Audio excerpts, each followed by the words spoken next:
RH stock analysis Thursday and onward. Am I buying? I'm covering all day in this short 1 minute video, so watch till the end. RH stock sitting at $220.40, 4.74% down for the day. Look, man, I'm still, let me see like what I am. I was just gonna get this out of like memory. Yeah, like short term I'm bearish still, because like there's a lot of liquidity here beneath this low. Previously we tried to break 2 times and it's really holding like a level that it's gonna be broken regarding me, right? This is not financial advice. All I'm using is my strategy that I've refined over the last 4 years.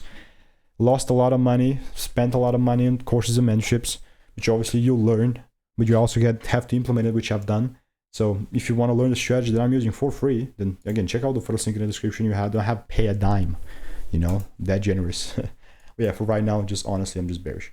I wouldn't try and force the thing, just my bias here, you know. So if you want to learn the strategy that's previously given me thousands of wins, check the first link in the description.